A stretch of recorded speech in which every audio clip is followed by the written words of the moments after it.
Hey, I'm so excited that I have with us today Lori Robertson. She is a speaker and a coach and just has done a lot of really cool things. She was one of our speakers at Missouri Realtors this year at our fall business conference, and she just did such an amazing job for our conference and just hit it out of the park. And I thought, oh gosh, I need to have Lori come and talk to my brokers and my agents to just really give you some advice and encouragement on public speaking and when you're working with clients and customers. So Lori, thank you for being with us.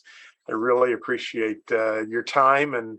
But I would love for you to tell our group, because you were telling me about a recent presentation you did, which was the secret sauce, I guess you could say, for speaking. Or tell our group what did you deliver, or what's involved with that secret sauce we should know about when we're giving a sales meeting, working with clients, maybe even pitching something at our local board of realtors. How can we effectively do that as speakers? Yeah, absolutely. Well, thank you, first of all, John, for having me with you. I'm thrilled to get to speak to you and to your membership again.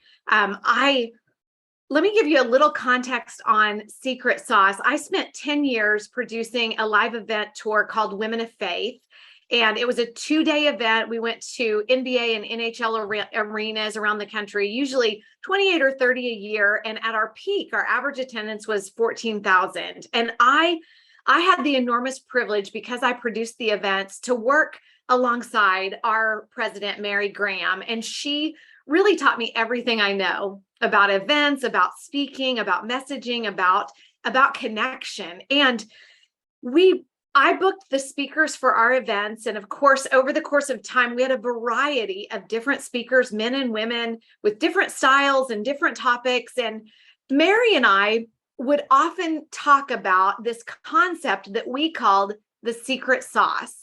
And it was interesting because sometimes there were speakers who were much more seasoned speakers, but didn't seem to connect with the audience as fully and as well as some speakers who were a lot newer speakers. So what was it that made that difference? And so I've thought a lot about what the recipe for secret sauce might look like. And I wouldn't say I've got it perfected, but I do know a few things that make a big difference, whether you're a seasoned speaker or whether you have not been speaking much at all. You don't have a lot of experience. These are all things that any of us can lean into right from where we are. And so you want me to just dive in and share those ingredients? Yeah, that would be great, because I'm Okay. anxious to hear what these are. So Yeah, well, before I share ingredient number one, I'm going to tell you how I learned it. I had been at Women of Faith for 5 or 6 years, and I was asked to consider stepping from behind the scenes onto the platform to MC the events.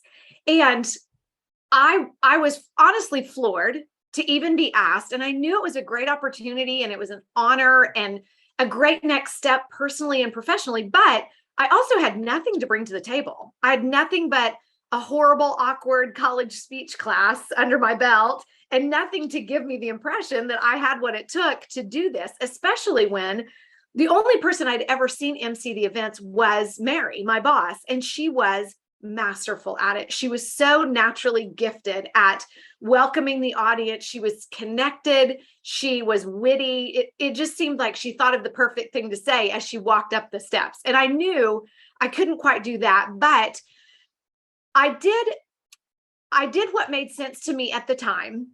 And because of my job, I had sat by the stage and watched Mary work her magic, and I had access to the footage. And so I watched hours of Mary footage, and I made myself a little Mary script, and I went out and bought a Mary-like suit. And my first weekend, there were 6,000 women in the room in Calgary, and I stepped up those steps and I got my Mary Graham on. And the weekend went fine, nothing awesome, nothing disastrous. We all survived, and I consider that a huge win.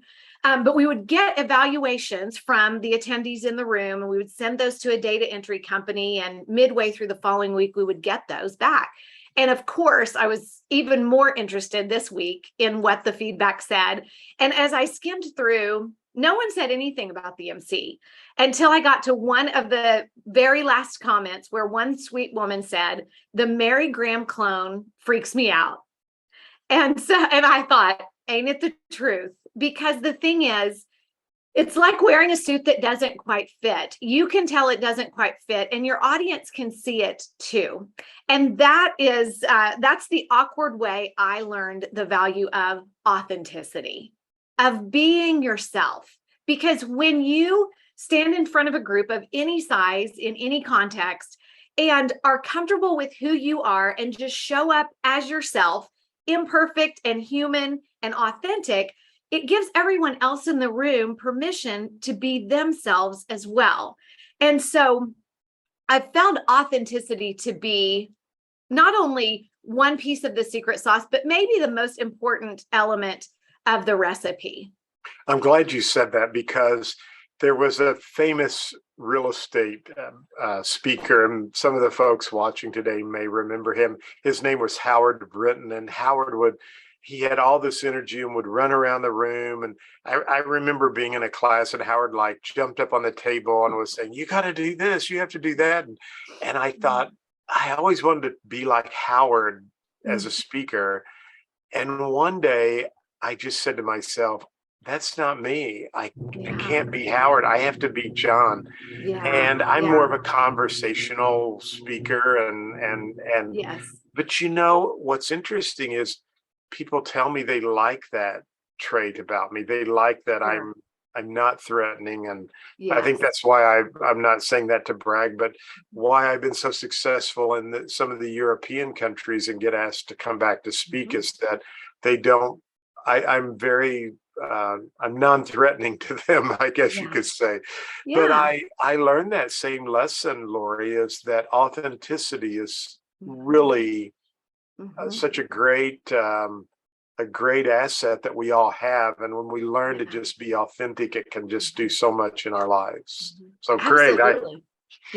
Well, the thing about authenticity too, so often, especially when someone is considering raising your hand to speak and share what you know, almost all of us experience some level of imposter syndrome. Like, who am I? Who am I to say? Who am I to speak up? But the fact is, if you are just yourself sharing what you know from your perspective, from your experience, there's your authority right there. Exactly. I say sometimes your story is your authority. Not only are you certainly qualified to share it, but it's the one thing you have to share that's unique, that no one else can speak to and no one else can duplicate, because it's just you. Yeah. And I do know that I watch TED Talks. I love going to events. I love seeing other speakers and their style and what they do. The nuance is to learn from other people, but think, what's the Lori version of that? What's the John version of that? Right. Not how can I do that? But what's the me version of whatever you are drawn to about that? The way they use humor, or the way they move, or their pacing, what's your version of that? Right. Yeah, very good. I love that. So I have that written down, be authentic. So, So number two, yeah. Number two will not surprise you, because this is what I spoke about at the business conference. But number two is to use story. We are absolutely wired. It's scientifically proven that responding to story is in our DNA. We have hormones in our brains that fire when we engage with a story. And it truly is the best way to build an authentic connection between yourself and your audience, not only to open the door to them being willing to listen to you and engage with you, but also stories are sticky. The emotion we feel with a story gives our memories stickiness. And so story is really the way to connect, engage, and have a lasting impact with your audience. So leaning into story absolutely is part of the recipe. I think that is something that you and I talked about this with the Missouri Realtors podcast, is we all have these great stories. And sometimes we get in this selling mode, or we're trying to, give all of the rationales on this, that, or the other, when a story can be so effective. And I'm just thinking of like brokers and managers who are watching, is that you can tell people, I could tell people, hey, here's a good prospecting idea, and share that. But I could also tell a story about a girl by the name of Ginger who worked for me. And I told Ginger, I said, Ginger, if you go down to the assessor's office, ask for a plat book, look at all of the big parcels of land, and then try to match those up with the out-of-state owners. Well, Ginger went to the assessor's office. She was a new agent, wanted to be a success in real estate, started looking up all these out-of-state owners, Lori, and the large parcels, and she made a list of their names and addresses. And then we put together a letter, and Ginger sent that letter out. And I kid you not, she listed more big farms, made more huge commission checks, and did so well. But here's the other part of this story that brokers could share. Ginger only did that 1 week and got like 3 listings, made 3 big checks. And Ginger unfortunately gave up her real estate license a few months later. Ginger never went back to the courthouse and did any more prospecting. She only did it 1 week or a couple of days, made some great money. And I use Ginger's story to say, first of all, follow Ginger's idea to go find these out-of-state owners, because there's a gold mine there. Yeah. But number 2, if you're not consistent doing that, if you don't continue to do it, you can't keep any kind of traction or momentum going. So story, and I use Ginger's story to try to really drive home the point, to be creative and be different. But more importantly, if you want to make it in this business, prospecting, you have to do it consistently all the time. So anyway. And you're absolutely right. You could share those principles and maybe it lands, but you share that story of when it really worked this way, it really worked out this way, the good and bad of it, and that just hits in a deeper place. It does. It's so true. Yeah, I as a technology teacher, one of the key points I talk about is you have to be consistent with social media. Now, I hate Facebook, and I get tired of all of the social media, but you do have to be consistent. And I used to tell audiences, you have to be consistent with social media. And then I was at the National Speakers Association, and they had 3 young kids up on the stage who had these million follower Instagram accounts. And I never will forget the lady who was conducting the interview. It was kind of just a conversation with them. She said, if there's one piece of advice that you could give the audience about social media today, what would it be? And Lori, without missing a beat, all 3 of them said, oh, you have to do it every day. I never will forget that. And now I tell that story about being at the conference, and about the social media question, and about these huge social media stars. And I kid you not, without missing a beat, they all said, you have to do it every day. You have to be consistent. And that drives that point home so much more. So stories are all around us, and just figure out how you can incorporate them. But and you told some great stories. You might tell. You may have one to share with us in a minute, but anyway.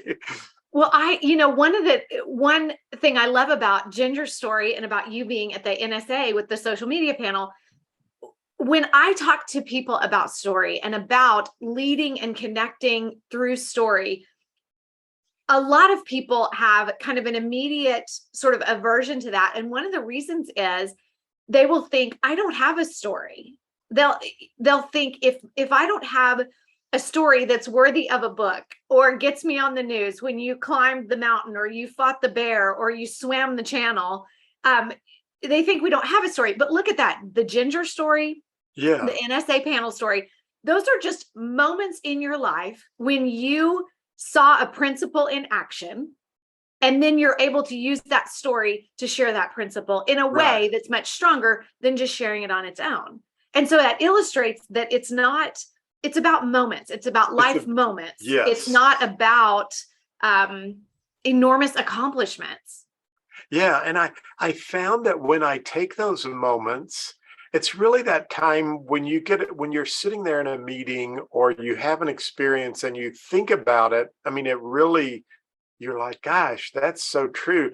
I remember being at a meeting. This was another NSA meeting, and we had a speaker there. His name was Patrick Allman. I still remember his name, but he was talking about YouTube. And I remember him saying about video. And he made a statement, and this is the way I always phrase it when I talk to people about video. He made a statement, and I sat there and I said, John Mayfield, you've blown it. You've really blown it. And here's his statement. He said, just remember, done beats perfection every time. And see, I was trying to make all of my videos perfect.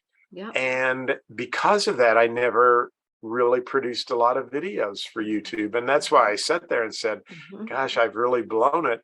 But you just have to remember that done beats perfection every time.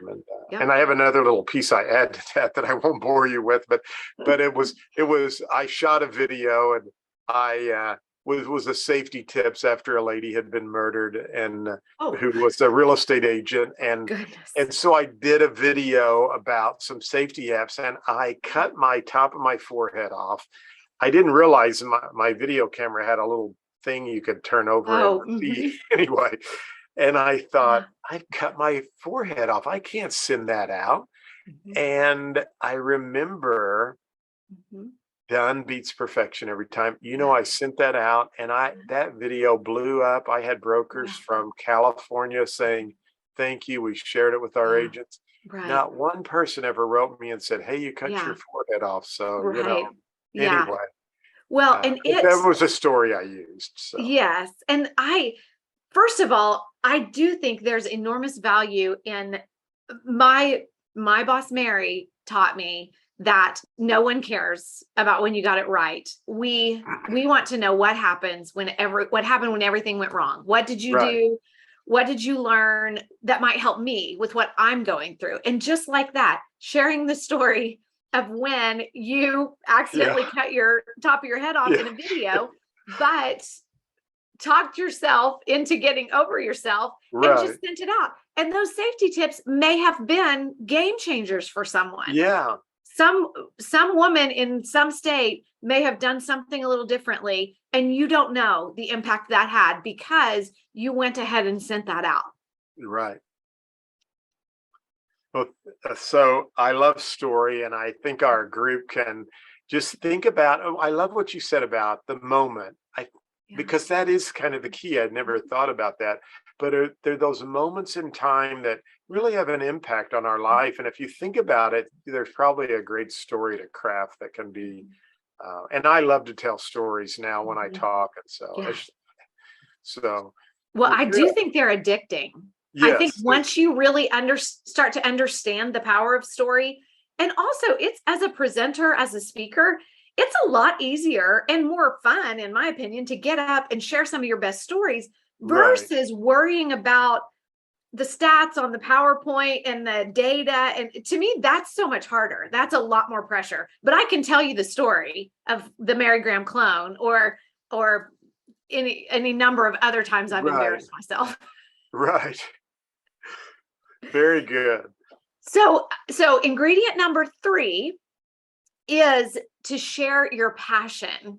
And I heard it said some time ago that speakers are thermostats, not thermometers. We're thermostats, not thermometers, meaning we set the temperature of the room. We don't reflect the temperature of the room. So when you stand in front of the group, when you have the microphone, whatever the scenario is, when you have the privilege of other people's time and attention, you also have to be the leader. and you have to set the tone. And frankly, if you're not passionate about and you don't have energy around what you're talking about, why on earth would your audience? Right. And so one of the other ingredients for the secret sauce is just being passionate about your topic and letting that show, not being so in your own head about your bullet points or your outline that you dim your passion, because we'd all rather sit in a room and listen to someone who's really passionate and energetic about a topic we don't care about than listen to someone talk about something we do care about, but is dull as dirt and has, no signs of life. Exactly. And I'm glad you share that, because really a lot of the members watching today are brokers and managers. And please don't think you have to present every sales meeting. One of the things I talk about in my sales meeting presentation and how to do an extreme makeover is there are lots of guest speakers in your community and in your area who would come over. I mean, you may not know a lot about CPR. I didn't, but there was someone in my community who loved to teach the CPR course. We had a lady come in our office and literally got choked on a piece of candy that she had picked up off my secretary's candy jar. And I didn't know how to do CPR. And I mean, no one there in the office that day. Luckily, there was a Social Security building next door. The guard there who was trained with that came over, helped us. She was fine. But I said, I'm going to have somebody come in and teach a CPR class. So I love the fact that, there are things we're really passionate about that we can teach, and it sets the tone. Sometimes maybe it's a topic that your agents need to hear about. It's maybe not your passion. Find somebody who can do that for you. So yeah, absolutely. And let somebody else who has the passion for it, who lights up at teaching CPR because they know it saves lives. And why not have that person come in and speak to your group? Or one of your own agents that might, really like technology, and let them talk about technology. Yeah, absolutely. Good. Absolutely. Okay. Ingredient number 4 is empathy. To truly love and care about your audience and let that shine through it. When we stand up to share in front of a group, theoretically, you have something important enough to share with them that will help them meet their goals, will help them learn something, do something, feel something different. And you have to have enough care and concern for your audience that it conveys, that they can tell that you're for them, that they can tell that you want the best for them, that they can tell that you have this gift that you're offering up to them of wisdom and perspective, and you're excited to give it to them because it will help them. Right. And just letting that care for your audience shine through, because they will reflect that back to you. Your audience is for you too. We're never sitting there hoping the speaker on the stage is horrible and screws up. We're there for you too. But even more so when they can tell that the speaker genuinely cares about them and wants the best for them. So loving on your audience is definitely one of the ingredients. That's interesting. Now, let me ask you, can we do that by sharing our failures? Is that a bad place to go to share our empathy? Or I guess what I'm saying is sometimes I hear that the audience likes to know that you've fallen before or failed, or you've had these same trials. Does that help build empathy, or is that a different area? No, I think that builds connectedness. We are humans who want to connect with other imperfect humans, and I'm automatically more connected with you when I think you get me. And when you show me some common ground, you've experienced something I'm experiencing, you've been similar places, you've done similar things. As soon as we find common ground, I think that builds that connection, and that sets the stage for empathy. One of my favorite things about the Mary Graham clone story was Mary's response to me when that comment was in the evaluation. Mary could have said any number of things to me, or she didn't have to say anything about it at all. I mean, I certainly got it, but Mary did what she so often did. And she told me a story. She'd spent 35 years working for a college ministry called Campus Crusade. And in her early days with Campus Crusade, she was involved in producing events. And she told me at her very first event, they invited feedback on comment cards, and that she still remembered all those years later. One comment card said, "I loved everything but the girl in the gray dress." And Mary said, "Would you like to guess what I was wearing?" And so I imagine how much more that endeared me to Mary, that she sort of entered into my embarrassment by sharing a story of her own and showed me what's possible. Because Mary, I knew, was a master, but apparently one day she was the girl in the gray dress. And if she could do it, then surely I could get there. Yeah, exactly. And it's interesting because when you give us like tip number 2 through story, I can see where you can share a story about yourself that would bring the empathy and the connection. I mean, you could go back. I'm just thinking as a manager. I mean, a lot of times I remind people that it took me 6 months before I closed my first transaction. And I mean, I kept trying and doing all of these different things. And I just felt like I was ready to quit and give up. And yet here I am 44 years later, still in the business. So, so using story can kind of be that pathway to empathy, how these all kind of intertwine. So yes, and that's so true. They really all do overlap so well. My second MC weekend, it was in St. Louis. There were 16,000 women in the room. And on my first time up on Friday night, to welcome the audience, I fell. I tripped and I fell all the way down on the platform.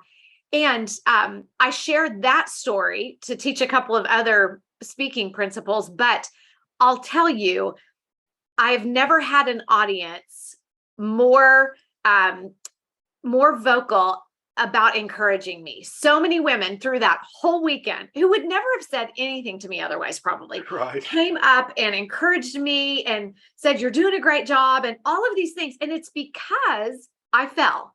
It's because I didn't have the choice to share a failure because it happened right in front of them. But it really does connect us on a very human level when you're willing to be vulnerable and authentic and share that it took you 6 months to close your first transaction, because I'm 5.5 months in and I'm thinking, should I just give it up? But then you share that and I think, well, if John could do it, maybe I'll keep trying. Exactly. Yeah, very good. Okay. All right. Then the fifth ingredient in the secret sauce is confidence. And I have found confidence comes in one way, and that really is from competence.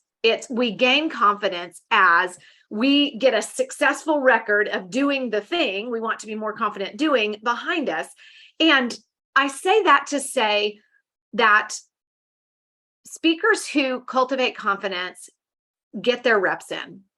They raise their hand, they stand up and speak, and they are willing to be nervous, awkward, whatever, not best version, until they can work through that and get to the best version. Because you can't take a pill. There's not a magic bullet. You can't go around. You have to go through, and you have to cultivate confidence. And confidence comes from adequately preparing, being intentional, not winging it.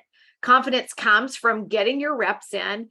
Confidence comes from remembering why it matters, why it's worth it, why what you have to share can help the person in front of you, and why that matters. And leaning into those elements and getting those reps in, that's the way I've found to drive confidence. That's great. I love that. And just a quick plug for our members that's why we have the easy sales meetings. You have a template. You can quickly look and prepare and do other research and get the rest you need. And you'll have the confidence and be competent for your sales meeting. Just a quick side, but Lori and I did not plan that. I love that though. Another story I always remember was my youngest daughter, one year for Christmas, we had gotten them this Sonic Hedgehog game. And I remember Annie, and I would play it with her, and she would get down to this first level and plop, she'd just kind of like fall into the water and would start over.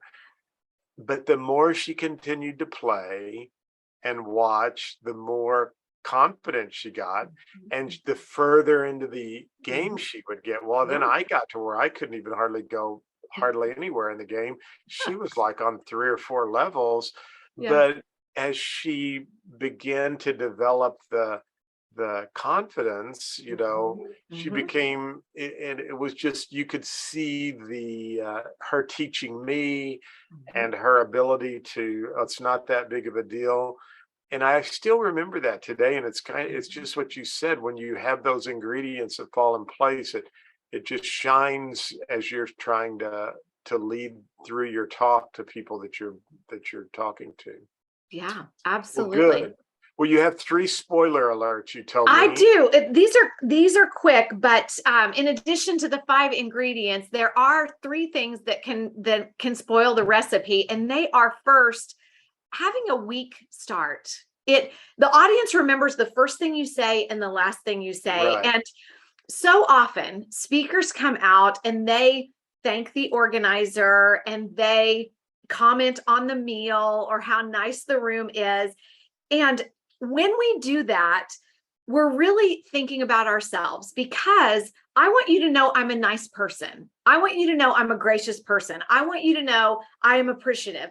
But the problem is, it's not about you as the speaker. It's about your audience. And when you think about your audience, you walk right out on the stage and you address them. You walk right out on the stage, you own it, and you dive right in. My preferred method is to dive right into a story, because Right. that is the absolute best way to disarm the audience, to connect on a human level, and to just get right into the content. But don't waste your opening by thanking everyone. Is this thing on? Anything other than just owning it and going for it. Very good. And a side note to that, I was just at a YouTube creators conference in Los Angeles. And so I hired this guy to kind of help me with my YouTube channel to grow it. And he's watching some of my videos. He goes, "Why are you telling people who you are?" And they see that.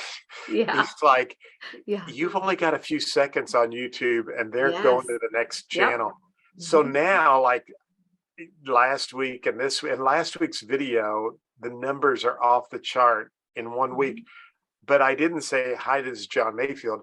I said, we're going to cover several, or I can't remember exactly, but I said, we're going to cover some questions you will have on the real estate exam. Let's get started right now. Yes. And it was just like, I wanted to really reiterate, these are questions you're going to see on the exam, but it's working. Right. So Yeah. anyway. Well, we know, especially on YouTube, on social media, we know that first few seconds, that's when you either hook your audience or they just keep scrolling. And especially at a live event or at a board presentation, at a sales presentation, the people in the room probably aren't going to just get up and walk out, but they are deciding if they're going to dial in. Right. They're deciding if they're paying attention, or if I'm mentally making my grocery list, or if I'm thinking of the things I need to do as soon as this is over. Yeah. And so in the same way, just hooking them, don't waste that first moment. Just own it and use it, because it really is one of the most powerful moments. Okay. So number two spoiler is drowning them in data. As a speaker, especially, I see this so much in technical disciplines, in scientific disciplines, especially when someone has spent their lives studying the intricacies of technology or of science or of whatever it is. Sometimes we can feel like the best thing I can do is really show you everything I've learned, teach you everything I've learned, because I want you to know it. And side benefit, then you can tell that I'm really smart. The problem is, you can't absorb all that. You can't process all of that effectively. So the best thing I can do for you and for me is to give you the amount of information you need to know to accomplish the goal of whatever Right. my talk is, whatever the presentation is, and not a bit more, because our brains, they are wired to keep us alive and conserve energy. And as soon as the brain gets overwhelmed, that's when we find ourselves daydreaming, whether we meant to or not, because Right. our brains take a break, whether we give them permission or not. So Right. drowning in data is a recipe spoiler. And I think I said earlier, I talked about me being my speaking for Europe. The reason I was successful is I didn't intimidate the group, or they felt comfortable with me. I have to be honest, a lot of those conferences I spoke at, the speakers in front of me drowned their audiences with data. And I Mhm. think I was just such a breath of fresh air because I Yes. didn't use Yes. notes and I didn't have Yeah. charts that you couldn't read from the first Mhm. row. Uh, Yeah. kind of I love too what you said about the key points. I've seen some speakers who had a chart with lots of data and they had the chart blurred out, and then they would have like one big Mhm. magnifying Mhm. glass or circle with a Mhm. percentage that was kind of like blown up, like Uh-huh. you knew there was all this data Yeah. behind the Mhm. graphic, Yeah. but you knew Mhm. 62% was what the speaker Mhm. wanted you to focus on. Yeah. And so I think there's a way that in a sales meeting or in a talk, you can still Mhm. talk about data, but focus Mhm. like what you said, bring those Right. one or two pieces of information, Right. but make sure that you're highlighting those rather than showing some big Yeah. graph that nobody can read. And Right. so, Yeah. Well, great point. if I had to boil public speaking down to two principles, two just game changers, one would be authenticity, be yourself, and the other, um, hang on, I just totally lost That's my okay. train of Well, thought. I was gonna say, because I think like sometimes I like to begin with a story like you do, but Mhm. I also sometimes use some shocking data, Yes. like Yes. a Yep. statistic Mhm. that Mhm. is kind of like, oh, really, that many Yeah. people, and that Right. tends to set a good tone. But maybe I didn't Yes. mean to interrupt you. I was trying No, to give no, you no. a chance to think about your other point there. But Yes, no, authenticity is important. yes, authenticity, and that your priority is your audience. It's Yeah. always about your audience. And Yes. this is easier said than done, but you have to do all you can to put yourself in your audience's seat, in their perspective. And so, again, what do they need to know to accomplish whatever goal we're here to achieve? They don't Right. need to know everything. You didn't need to see the whole chart and all the data, but you needed to know 63% to Right. understand what was being conveyed. And that, just trying to put yourself in the mind of your audience. What do they know about the topic? What do they need to know about the topic to get to where you're leading them to? Right. Good. Mhm. So And two spoilers then yeah, are so the data. We don't want to yep, drown them in and data, and a weak opening a weak and opening. drowning them with data. And so then the third is leaving them confused, which Okay. also you could say is a weak closing, because they remember the first thing you said, they remember the last thing you said. And the best thing you can do for your audience and for the impact you want to have with your message is tell them what you want them to do with what you've shared with them. Mary would say, put the cookies on the bottom shelf. Right. Tell I them, love that. Yeah. tell them the next step, tell them how to get started, tell them how to start today, tell them what it is that they can do to make their lives better with whatever you've presented. Don't give them the job of figuring it out on their own, because often they just won't. They're busy, they've got Yeah. other things on their mind, and they just won't. I I mentioned to you or told you my blueberry story, and so the Mhm. first time I was asked to give that talk, um, I thought was a great talk, and at the end, the gentleman who hired me, I said, I hope that was okay. And he said, yeah. He said, this was a week or so later. He said, everybody really enjoyed your talk, but they just really didn't know what to do with it. And I Mhm. thought, what? And he goes, well, you didn't give us like, you need to do these 4 things, or you need to Yeah. do, Right. I want to remind you Mhm. about these 3 points. Yes. He Yeah. said, if I was you, I would figure out a way to incorporate that into the talk and Mhm. you'll have a home Yeah. run. And so, we learned from those items, but I Yes. thought to myself, I didn't give them anything to Right. take away and do with. Yeah. I just told them about my trials and Yeah. tribulations and that I Right. got over it. But they Yeah. wanted to know, well, how did you get over it? So, Yeah. Well, anyway, and it helped. First of all, you know how it's so hard to proof your own term paper because we know what it says. right. And it is hard to sort of proof your own message also because you know the takeaway, you know the lessons, you know the Yeah. principles, but it just helps the audience if you put the cookies on the bottom shelf. If Right. you It does. just make it clearer than maybe you think you need to, because we're busy, we're drowned by information from all sources all the time. And so the clearer and the simpler we Right. can make that takeaway, far more likely our audience will do what we want them to do with it. Right. And one Good other thing I will point. say about that, often there will be maybe time for questions at the end of a talk, or a Q&A session. And again, the audience will remember the first thing you said and the last thing you said. So when there's going to be a Q&A, the best thing you can do is either leave the last bit of your message for after the Q&A, or reiterate, this is the last question, you've answered it.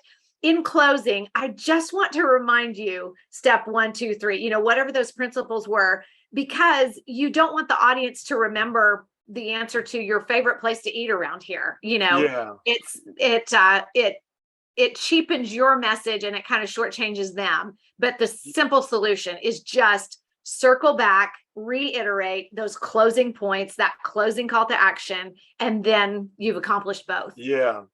I love that. And I had never thought about that. In fact, while you said that, I thought, it might be kind of interesting if you were going to take Q&A to say, and I have one question here that I guess get asked a lot that I want to Sure. personally tell you Mhm. about after we take Absolutely. some Q&A, and maybe that would be the setup to help Yep. you.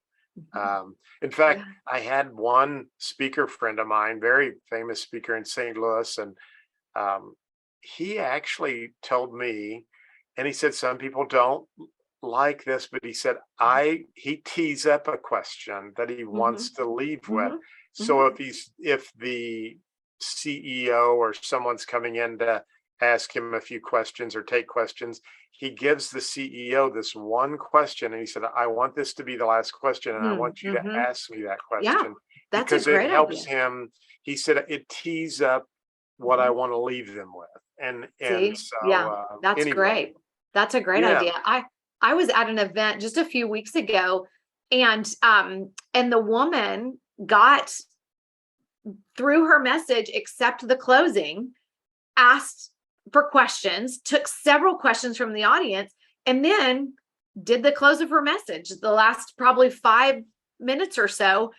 So she just kind of embedded the Q&A within her message, and yeah, then finished that's her message great. with, this is what I want to leave you with. So Yeah, it can be done a number of ways. It just needs to be intentional. yeah, Otherwise, exactly. it just leaves you with a really kind of fizzled end that is not what you would want. Right. And for our sales meeting members, if you do it yourself, just remember to go back and hit those key points you want everyone to know. If you are showing me doing the sales meeting for you, I'm going to always try to remember to be sure and hit those key points at the end. I will definitely hit those. But anyway, just wanted to remind you that those are some of the benefits and why we do sales meetings.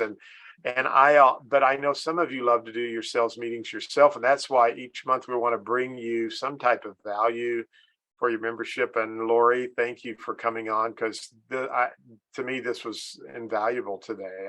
I learned so much and took good notes, and we'll have Lori's contact information for you. She does coach women. And if you're a broker or manager or even an agent that's watching and you have an interest in doing some public speaking or need some coaching, reach out to Lori. She would love to help you. And so thank you, Lori. Yes, thank you, John. I love visiting with you and am always happy to help. Same here. Thanks a lot. Thanks.